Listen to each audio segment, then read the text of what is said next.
الحمدللہ عز وجل شرعی مسائل اور ان کا حل سوال جواب کی روشنی میں آج اس کا یہ 28واں سلسلہ ہے۔ آپ کے ذہن میں سوالات ہوں تو آپ بھی سوال کر سکتے ہیں۔ کچھ سوالات میرے پاس موجود ہیں انشاءاللہ۔ اولاً میں ان سوالات کے جوابات ذکر کرتا ہوں۔ پہلا سوال یہ ہے کہ بسا اوقات کوئی نماز پڑھتے ہوئے دل ہی دل میں پڑھتا ہے، یعنی دل ہی دل میں قرآن پڑھتا ہے، قرات کرتا ہے، یا اتنی آواز سے بھی نہیں پڑھتا کہ دوسروں کو تو کیا خود کو بھی سنائی نہ دے، تو کیا اس طرح نماز ہو جائے گی؟ جواب یہ ہے، پڑھنے کی تعریف میں علماء نے لکھا ہے کہ پڑھنا کم از کم اتنا کہلائے گا، یعنی جسے یہ کہا جائے گا کہ یہ اس نے پڑھا ہے، کہ وہ اتنی آواز سے پڑھے جسے کوئی رکاوٹ نہ ہو، شور شرابہ نہ ہو، تو کم از کم اسے خود سن لے۔ اس کو کہتے ہیں پڑھنا۔ دوسرے کو آواز جائے وہ پڑھنا نہیں، وہ تو سنانا ہے۔ پڑھنا یہ ہے کہ وہ کوئی رکاوٹ نہ ہو، شور شرابہ نہ ہو کسی قسم کا، جیسے پنکھے کی آواز بھی نہ ہو، تو وہ اتنی آواز سے پڑھے گا اگر تو اس کو خود آواز آئے گی خود کو، تو اتنی آواز سے اگر پڑھے گا تو یہ پڑھنا کہلائے گا۔ اگر کوئی اس طرح نماز میں قراءت نہیں کرتا، قرآن نہیں پڑھتا، نماز اس طرح نہیں پڑھتا، تو اس کی نماز نہیں ہوگی۔ بہت سے لوگ اس میں مبتلا ہوتے ہیں کہ وہ نماز پڑھتے ہوئے اتنی آواز سے بھی نہیں پڑھتے کہ کم از کم ان کو خود کو سنائی دے۔ جیسے جو ہے وہ مثال کے طور پر اگر میں مائک ہٹا کر بولوں الحمدللہ رب العالمین، اس کی آواز صرف مجھے آئے گی، میرے برابر والے کو بھی نہیں آئے گی۔ جو میں نے پڑھا وہ مجھے ہی سنائی دیا، تو کم از کم اتنا پڑھنا ضروری ہے اتنی آواز سے۔ چونکہ مائک ہے، اگر میں مائک میں اتنی آواز کو ذکر کروں تو اس طرح میں پڑھوں الحمدللہ رب العالمین، تو آپ کو معمولی سی آواز مائک ہونے کے باوجود بھی شاید آئے۔ تو اس لیے اتنا پڑھنا ضروری ہے اتنی آواز سے کہ خود کے کان سنائی دیں، خود کے کان سن لیں، جب کہ پنکھے وغیرہ بند ہوں، اگر یہ نہ چلتے ہوں تو آواز سن لے گا۔ اگر یہ چل رہے ہیں لیکن ظاہر سی بات ہے ان کی آواز کی وجہ سے یا ویسے شور شرابہ ہے کسی جگہ، تو اس کی وجہ سے آواز نہ آئے وہ ایک الگ بات ہے۔ تو اس لیے اتنی آواز سے پڑھنا نماز میں ضروری ہے۔ جو لوگ اس طرح بھی نہیں پڑھتے، یعنی دلی دل میں پڑھتے ہیں یا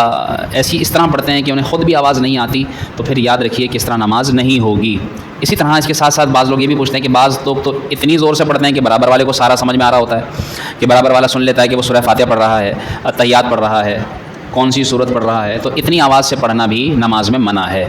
اتنی آواز سے نہ پڑھا جائے، خاص طور پر جماعت کے دوران، کہ برابر والا اس کی نماز ڈسٹرب ہو۔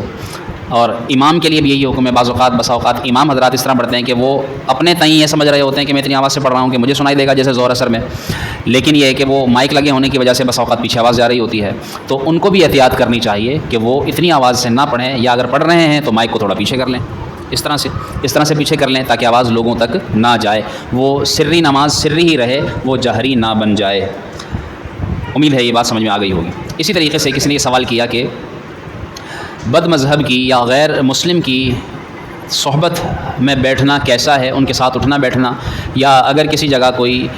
اسکول ہے اور وہاں کوئی غیر مسلم یا کوئی بد مذہب پڑھاتا ہے، یا وہاں اور دوسرے ایسے اسٹوڈنٹس بھی آتے ہیں جو بد مذہب ہوں یا غیر مسلم ہوں، تو ان کے ساتھ اس طرح ایسی جگہ پر تعلیم حاصل کرنا کیسا ہے؟ یاد رکھیے کہ علماء نے لکھا ہے کہ بد مذہب کی یا غیر مسلم کی صحبت مسلمان کے لیے، صحیح العقیدہ مسلمان کے لیے آگ کی طرح ہے۔ علماء نے لکھا ہے کہ ایک شخص تھا عمران بن حطان رقاشی، یہ بڑا صحیح العقیدہ پکا مسلمان تھا، لیکن یہ ایک خارجی عورت کی صحبت میں اس نے بیٹھنا اٹھنا شروع کیا، یعنی اس نے یہ چاہا کہ میں اس کو اپنے عقیدے کا اپنا ہم عقیدہ کر لوں گا اور پھر اس سے نکاح کر لوں گا، لیکن ہوا یہ کہ یہ خود اس کو تو اپنے عقیدے میں نہ لا سکا، لیکن یہ اس کے عقیدے میں چلا گیا۔ تو علماء نے لکھا، اور یہ تھا کون؟ بہت بڑا محدث تھا، بہت بڑا حدیث بیان کرنے والا تھا۔ آپ دیکھیے کہ اتنا بڑا عالم ہو کر بھی جو بری صحبت کی وجہ سے اپنے ہی عقائد سے ہاتھ دھو بیٹھا، تو جس شخص کو اپنے عقیدوں کا علم نہ ہو، یا جس کو اپنے ہی مسائل دینیہ کا صحیح علم نہ ہو، وہ اگر غیر مسلموں یا بد مذہبوں کی صحبت میں بیٹھے گا تو وہ یقیناً اپنے عقائد و نظریات سے بھی جاتا رہے گا۔ تو جب غیر مسلم کی یا بد مذہب کی صحبت کا یہ حال ہے تو پھر اس سے تعلیم حاصل کرنا، آپ خود اندازہ لگا لیجئے کہ کتنا نقصان دہ ہو سکتا ہے، کہ انسان بسا اوقات صرف اپنے عقائد و نظریات سے ہی نہیں بلکہ اپنے ایمان سے بھی ہاتھ دھو بیٹھتا ہے۔ اس لیے غیر مسلم کی یا بد مذہب کی صحبت میں اس وجہ سے بیٹھنا منع ہے، اور اگر اس کو یہ پتہ ہو کہ اس کے پاس اٹھنے بیٹھنے والے لوگ واقعی اپنے دین سے ہی پھر جاتے ہیں تو پھر ایسی صورت میں تو بیٹھنا حرام ہوگا۔ اسی طریقے سے کسی نے سوال کیا کہ اگر کتا کاٹ لے تو کپڑے پاک رہیں گے یا ناپاک ہو جائیں گے؟ یاد رکھیے کہ جو چیزیں جن جانوروں کی نجاست غلیظہ ہے، اس کے ساتھ ساتھ ان کے لعاب بھی نجاست غلیظہ ہیں۔ جیسے کتے کا لعاب نجاست غلیظہ ہے۔ ایسے ہی ہاتھی کی سونڈ سے نکلنے والی رطوبت جو تری نکلتی ہے وہ بھی نجاست غلیظہ ہے۔ یوں ہی شیر چیتے کے منہ سے نکلنے والا تھوک یہ بھی نجاست غلیظہ ہے۔ اس لیے اگر کتا کپڑوں پر کاٹ لے گا تو اس کے کاٹنے سے اگر خون نکلا تو خون تو ظاہر سی بات ہے کہ انسان کا ویسے ہی بہنے والا خون ناپاک ہے تو تب تو ناپاک ہو ہی گیا یقیناً، لیکن اگر خون نہ نکلا لیکن اس کا صرف منہ لگا اور اس کے منہ سے تھوک، زبان لگنے سے تھوک لگ گیا، گیلے ہو گئے کپڑے، تو ایسی صورت میں پھر وہ ناپاک ہو جائیں گے، بغیر پاک کیے وہ پاک نہیں ہوں گے، ان میں نماز بھی نہیں ہوگی اگر وہ اتنی نجاست اس کی لگ گئی کپڑوں کو کہ جو کہ ایک ممنوع مقدار ہے، تو ایسی صورت میں پھر بغیر دھوئے نماز ادا نہیں ہوگی۔ ایسے کسی نے سوال کیا کہ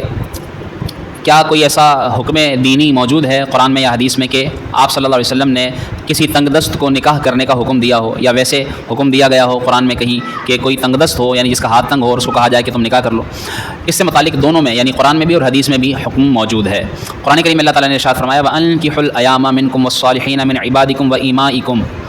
کہ تم اپنے غریب مردوں اور عورتوں کے نکاح کرو۔ دراصل یہ حکم تھا باندیوں اور غلاموں سے متعلق، اور پھر اس کے متعلق اللہ تعالیٰ نے ارشاد فرمایا کہ اللہ تعالیٰ انہیں اپنے فضل سے غنی فرما دے گا۔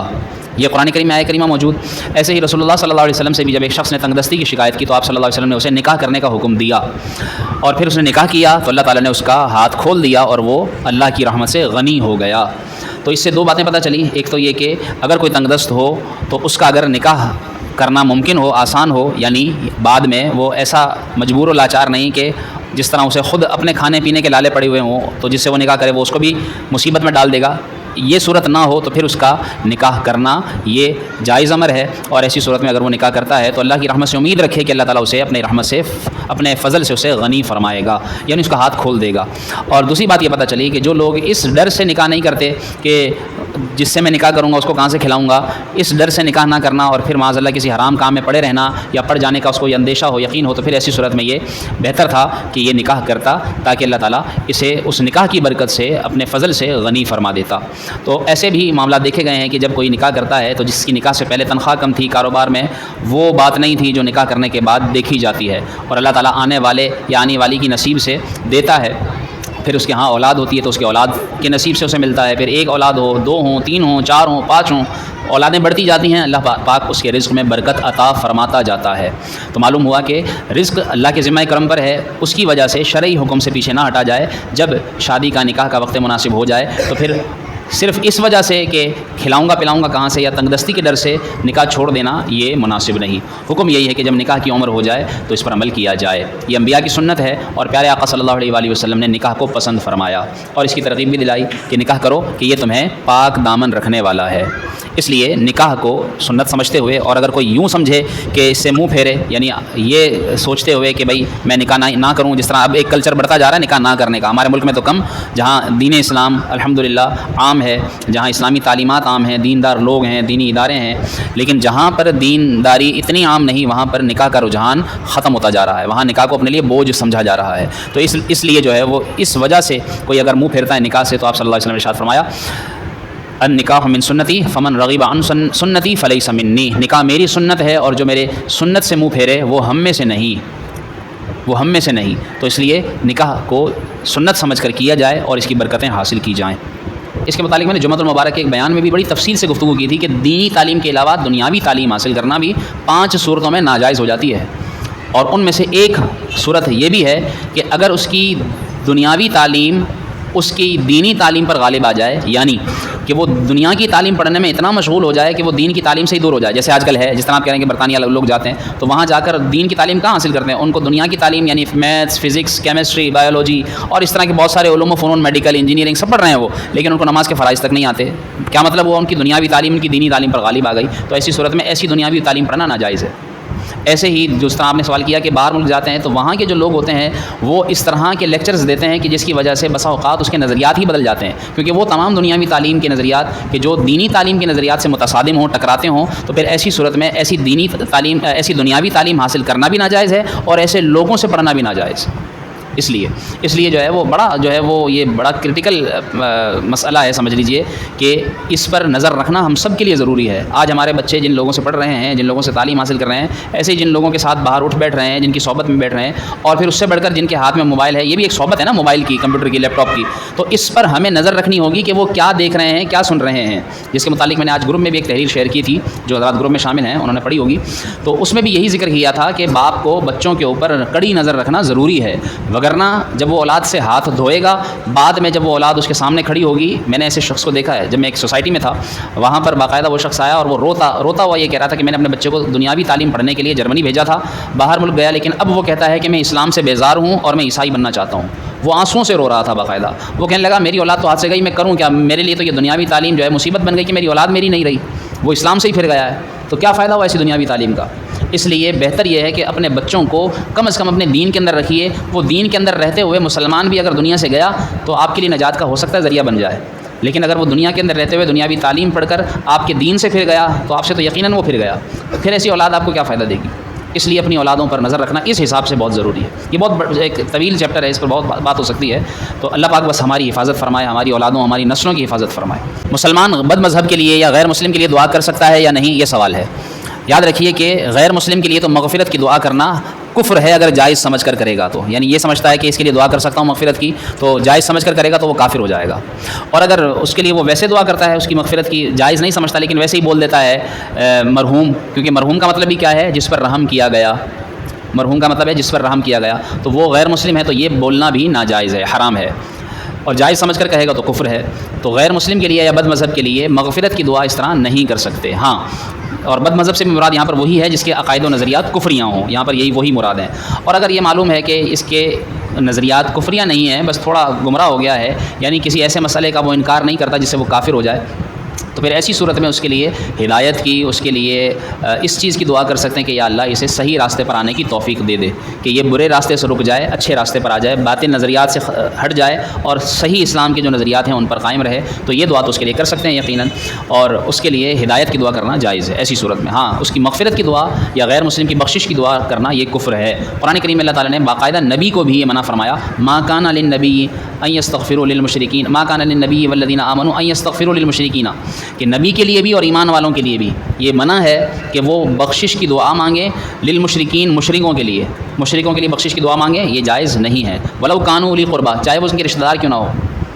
من بعد ما تبین لہم، جب کہ ان پر یہ ظاہر ہو چکا، ان کے پر یہ بات کھل چکی ہے، انہم اصحاب الجحیم، کہ وہ جہنمی ہے، جب وہ جہنمی ہے تو پھر ان کے لیے استغفار کی بخشش کی دعا کرنا کیسا؟ اس لیے یہ نبی کو بھی جائز نہیں کہ وہ ان کے لیے ایمان کی دعا کرے، ان کے لیے بخشش کی دعا کرے۔ صلو علی الحبیب صلی اللہ علیہ محمد صلی اللہ علیہ وسلم۔ اور کوئی سوال کسی کے؟ میرے پاس سوال لکھے ہوئے ہیں۔ مسجد میں آ کر سلام کرنا کیسا جب کہ لوگ نماز پڑھ رہے ہوں؟ اس کے اندر اور بھی چیزیں شامل ہو گئی ہیں، ایسے ہی کوئی کھانا کھا رہا ہو اس کو سلام کرنا کیسا، کوئی گھر میں جائے اور پتہ ہو کہ گھر میں جو موجود افراد ہیں ان میں سے کوئی فرد جو ہے وہ بیت الخلاء میں، واش روم میں ہے،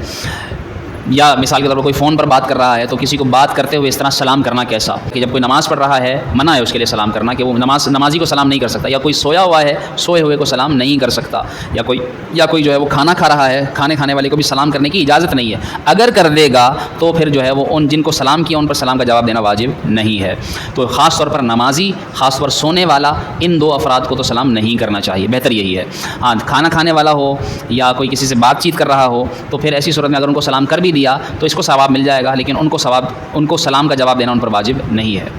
تو ایسی صورت میں بچنا ہی چاہیے۔ ظاہر ہے جب کوئی شخص مصروف ہے، نماز پڑھ رہا ہے، تو اب اس کو سلام کرنے کا کیا معنی؟ اور بعض لوگ ایسے آتے ہیں کہ بعض ایسے بھی ہوتے ہیں کہ جو ویسے بیٹھے ہوئے ہوتے ہیں اور بعض نماز پڑھ رہے ہوتے ہیں، سنتیں پڑھ رہے ہوتے ہیں، تو پھر یہ ان کو سلام کرے کہ جو نماز کے علاوہ ہیں، یعنی نماز نہیں پڑھ رہے، لیکن ان کو بھی اتنی آواز سے کرے کہ انہیں کو آواز جائے۔ جو نماز پڑھ رہے ہیں ان کو اتنی آواز سے سلام نہ کرے کہ ان کی نماز ڈسٹرب ہو، ایسی صورت میں یہ سلام کرنا پھر منع ہے۔ اگر کسی کا نماز کے دوران وضو ٹوٹ جائے تو کیا اس کے لیے سلام پھیرنا ضروری ہے کہ وہ سلام پھیرے اور پھر نماز سے باہر جائے؟ یاد رکھیے کہ نماز میں وضو ٹوٹتے ہی نماز ٹوٹ جائے گی، اب اس کو سلام پھیرنا ضروری نہیں ہے، جب نماز ہی ٹوٹ گئی اس کی فوراً، تو وہ فوراً جا کر وضو کرے گا اور اپنی نماز ادا کرے گا۔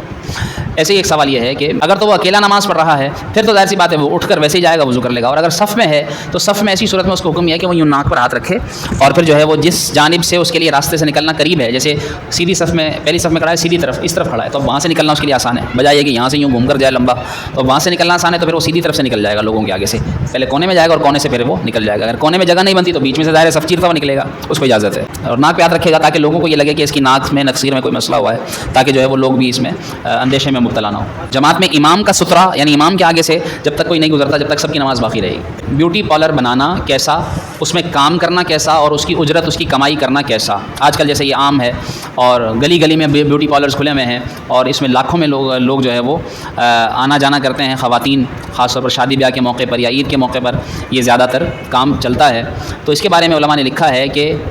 بیوٹی پارلر بنانا تو ظاہر سی بات ہے جائز ہے، لیکن اب اس میں یہ دیکھا جائے کہ اس میں کام کیا ہو رہا ہے، وہ کام جائز ہے یا ناجائز ہے، کیونکہ بیوٹی پارلرز میں دونوں طرح کے کام ہوتے ہیں، جائز بھی اور ناجائز بھی۔ ناجائز کام کیسے، جیسے جو ہے یہ بھویں اکھیڑنا، اور یہ جو ہے وہ دوسروں کے لیے عورتیں، اب جیسے کماری لڑکی ہے وہ کس کے لیے اکھیڑے گی، یہ بھویں کس کے لیے بنائے گی، اس کے لیے یہ اجازت ہی نہیں ہے کماری کے لیے۔ شادی شدہ عورت کو اس چیز کی اجازت ہے کہ وہ اپنی بھویں اس طرح سے سنوار سکتی ہے یا سنوروا سکتی ہے کسی سے کہ وہ جو ہے وہ اپنے شوہر کو دکھائے گی، شوہر کو خوبصورت دکھے، اس کو دکھانے کی نیت سے۔ یا یہ جو شادی شدہ عورت ہے وہ کروا تو رہی ہے لیکن وہ کروا رہی ہے آدمی سے ہی کام، تو آدمی سے، مرد سے یہ کام کروانا اس کا ناجائز ہے۔ تو اگر جائز کام ہو اور جائز طریقے سے ہو تو پھر تو اس کی کمائی بھی جائز ہے اور بیوٹی پارلر بنانا بھی جائز ہے اور اس کے اندر کام کرنا بھی جائز ہے، اس کے اندر کام کروانا بھی جائز ہے۔ لیکن اگر اس کے اندر ناجائز کام ہوتا ہے، جیسے مرد حضرات ہیں اور وہ جو ہے وہ خواتین کا میک اپ کرتے ہیں، یا مردوں کو جو ہے وہ خواتین تیار کرتی ہیں، ایسے بھی پارلرز میں نے سنے ہیں کہ جہاں پر دولہوں کو تیار کرنے والی عورتیں ہوتی ہیں، میک اپ آرٹسٹ ہوتے ہیں باقاعدہ، جس طرح فلم و ڈراموں کے اندر جو مرد اور خواتین کام کرتے ہیں تو ان کو میک اپ کرنے والے اور والیاں دونوں ہی طرح کے لوگ ہوتے ہیں، تو اس میں مخالف جنس میک اپ کر رہے ہوتے ہیں، یعنی مرد کو عورت تیار کر رہی ہوتی ہے اور عورت کو مرد تیار کر رہا ہوتا ہے، تو یہ ناجائز ہے اور ایسی کمائی بھی ناجائز اور حرام ہے، واضح حکم ہے اس کے متعلق۔ تو سیدھا سیدھا کام کہ جس میں اضافی بال، جیسے جس چہرے کے اگر کسی کی عورت کے چہرے یعنی مونچھوں کی جگہ بال اگائے ہیں یا اس کے اس ٹھوڑی پر بال اگائے ہیں تو یہ عورت ہٹا سکتی ہے، یہ کام جائز ہے اس کا۔ ایسے ہی جو ہے وہ اپنے ہاتھ کے بال صاف کر سکتی ہے عورت کو، اس چیز کی اجازت ہے۔ تو جو جائز کام ہو، یا اسی طرح میک اپ جیسے دلہن کو تیار کرنا یا کروانا، تو ایک جائز کام ہے کہ دلہن کو جو ہے وہ اس کے شوہر کے ہاں بھیجا جائے گا تو اس صورت میں اس کو تیار کروایا جائے۔ لیکن اب اس صورت میں آپ دیکھیے کہ اس میں اتنا مبالغہ ہو چکا ہے کہ ایک دلہن کی تیاری کے لیے 50-50 ہزار روپے کا میک اپ جو ہے وہ کروایا جاتا ہے، 50-50 ہزار، 25-25 ہزار کا ایک دلہن کا میک اپ۔ اب اس میں ذرا ہم غور کر لیں، اول تو اس میں جائز ناجائز کی تو میں بات نہیں کرتا، یہ اپنی طرف رہا، جس کو اللہ نے جتنا دیا ہے وہ اس حساب سے اس پارلر کا انتخاب کرتا ہے، جو بڑے شہر میں ہوگا یا کوئی مشہور پارلر والا یا والی ہوگی تو وہ اپنے حساب سے پیسے چارج کرے گا، اس کی میں جائز ناجائز کی طرف نہیں جاتا۔ لیکن یہ ذرا غور کر لیں، ہم یہ کہتے ہیں آج مہنگائی کا رونا روتے ہیں، اور خاص طور پر وہ لوگ جو مہنگائی کا رونا روتے ہیں یعنی غریب لوگ، کہ بھائی کھانے کو نہیں ہے، کام نہیں ہے اور اتنی مہنگائی ہو گئی اور مسجد میں ان کو دینے کے لیے بولا جائے تو وہ کہتے ہیں کہ حالات صحیح نہیں ہے۔ لیکن وہی لوگ شادی کا موقع جب آتا ہے تو وہی لوگ اپنے گھر کی،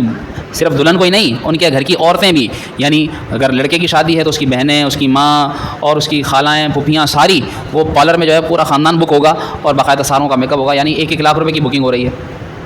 وہاں پھر مہنگائی کہاں چلی جاتی ہے، وہاں جو ہے وہ رونے کہاں چلے جاتے ہیں۔ اور پھر یہ کام اگر دیکھا جائے تو فضول خرچی بھی ہے کہ جو کام گھر کے اندر مختصر پیسوں سے ہو سکتا ہے، کم پیسوں میں ہو سکتا ہے، تو اس میں اسراف کرنا، پیسے زیادہ خرچ کرنا جانتے بوجھتے، تو پھر یہ یقیناً اسراف، یہ تو آپ کو پتہ ہے کہ قرآن کریم کی آیہ کریمہ کی روح سے حرام ہے۔ ان المبذرین کانوا اخوان الشیاطین، کہ فضول خرچ کرنے والے شیطان کے بھائی ہیں۔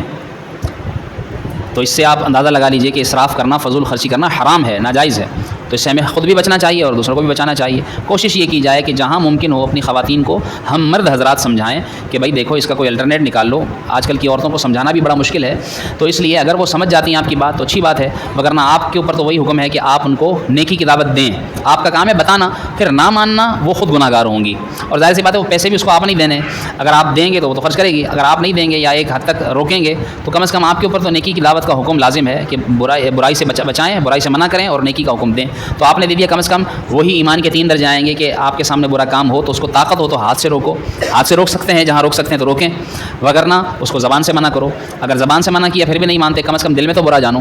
کہ پتہ ہے کہ اگر میں اس کو منع کروں گا تو گھر میں لڑائی کرے گی یا اور کوئی فساد کھڑا ہو جائے گا، تو پھر ایسی صورت میں اپنے گھر کو لڑائی اور فساد سے بچانے کی نیت سے کم از کم دل میں اس کو برا جانے تو آپ بری و ذمہ ہے۔ پھر اس کے اوپر ببال ہے، وہ اب نہیں مانتی عورت تو پھر اس کے اوپر وہ سزا خود بھگتے گی، اس کی وہ خود اس کا انجام دیکھے گی، دنیا میں صحیح، دنیا میں نہ صحیح تو آخرت میں صحیح۔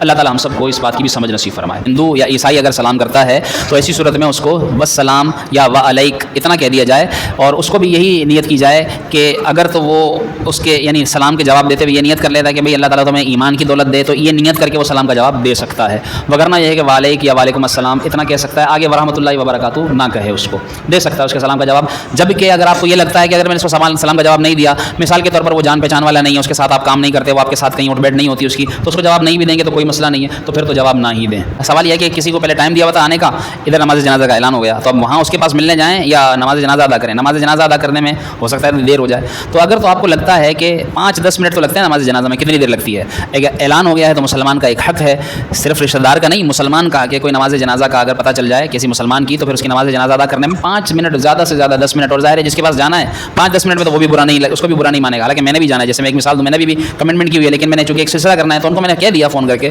کہ میں آدھے گھنٹے بعد آؤں گا، تو جب آدھا گھنٹہ 15-20 منٹ کا تو لوگ اتنا تو چلتا ہی ہے، تو اگر تو 5 منٹ 10 منٹ میں پتہ ہے کہ وہ کمٹمنٹ خراب نہیں ہوگی تو پھر تو نماز جنازہ پڑھ کر جائے۔ لیکن اگر اس کو لگتا ہے کہ بھائی وہ بندہ ایسا ہے کہ جو وہ مثال کے طور پر کوئی غیر مسلم ہے، اور آپ نے اس کو ٹائم دیا اور آپ کو پتہ ہے کہ آپ وقت پر نہیں پہنچے گا تو مسلمانوں کو سب کو بدنام کر دے گا، یہ تو مسلمان ہو ہی ایسے کہ تم وقت کی پابندی نہیں کرتے، تو پھر ایسی صورت میں اس کو حکم یہ ہے کہ پھر نماز جنازہ نہ پڑھے، جائے اور اپنی کمٹمنٹ پوری کرے، اپنا وعدہ پورا کرے اور وقت پر پہنچے۔